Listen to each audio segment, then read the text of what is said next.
Ain't nothing wrong with being a gold digger. We're not in church, so I don't expect you to say amen, but by the end of this conversation, I do hope to convert more than a few of you.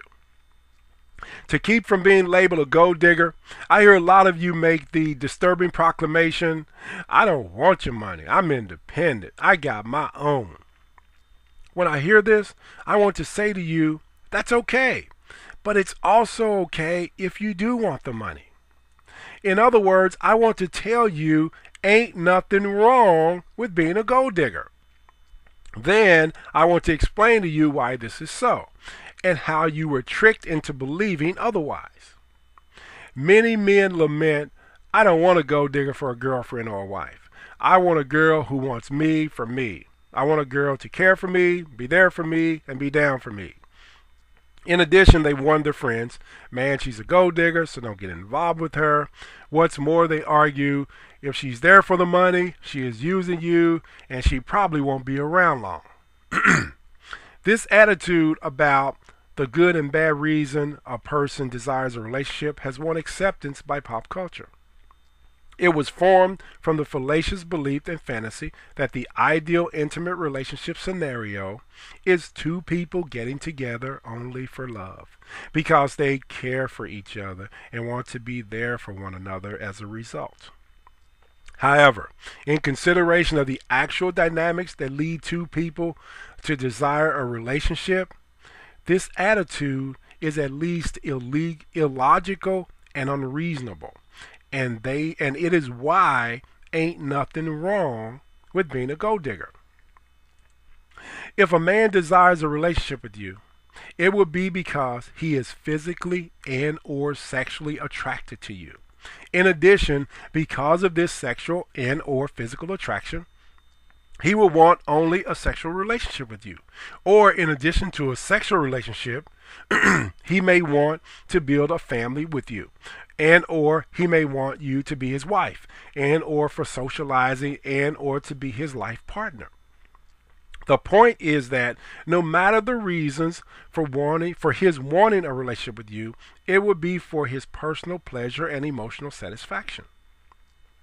It will never be because he wants to look out for your health and well-being or because of love in that sense.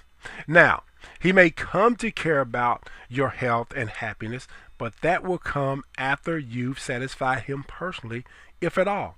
And if it comes, it will have little to no effect on his future desire for a relationship with you. He will come to you for these and other superficial and selfish reasons, and you will want him for similar reasons. You will want a relationship with a man because he is physically and or sexually and or monetarily attractive. In addition, you will want him to be the father of your children and or your husband because of the attraction, and or you might want him for money only. You will not want him because you care about him, because you love him in that sense. Now, if you are silently disagreeing with me, I say you're either lying or lost, because the intimate relationship has never been and never will be a charitable exercise. You will never agree to or desire an intimate relationship with someone because you care about his well-being.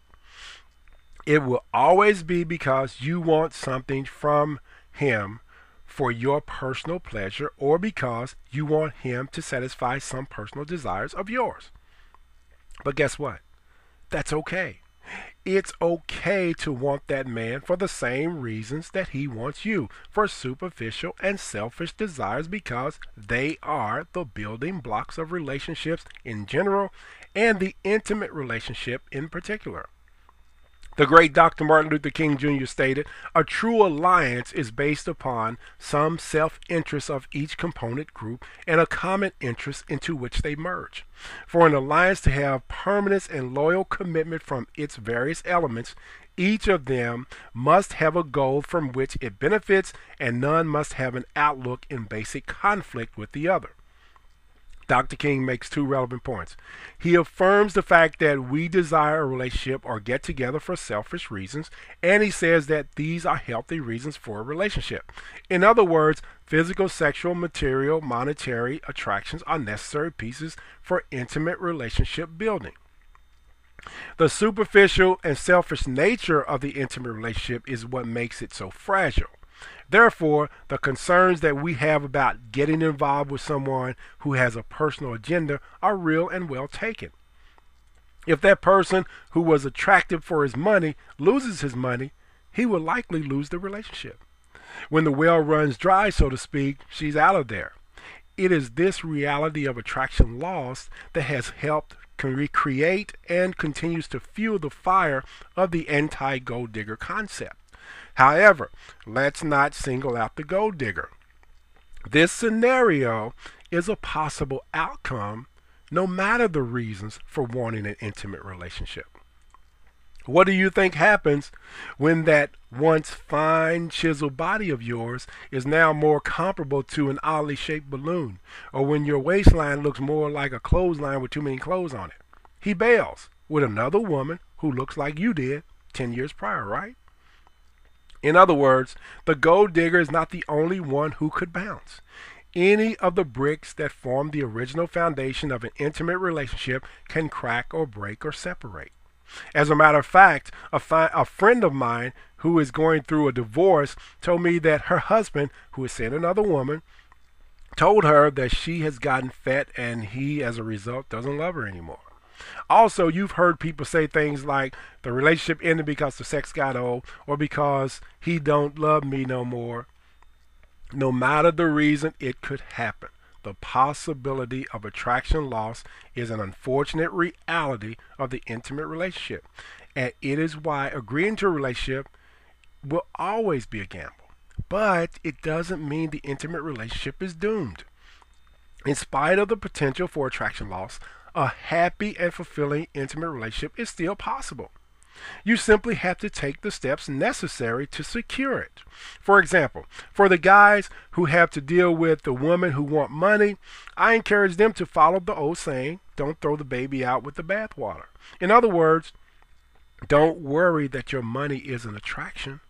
Focus on whether or not she is attracted to you also for other reasons that will guarantee you the relationship that you want from her.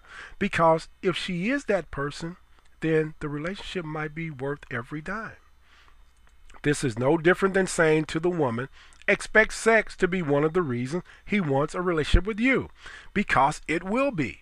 But before you drop your shorts or raise your skirt, make sure he is emotionally able to give you the relationship that you want. For example, it's okay for him to want you for sex, but make sure he also wants or is able to give you that commitment that you desire. We as men are not ashamed to say that we want you because you fine, and now you have a few reasons to be shameless about the money. Remember, whether for sex, money, material, or mask, we all come with a selfish agenda. And if he can come for your booty and breast, then it's okay for you to come for his money.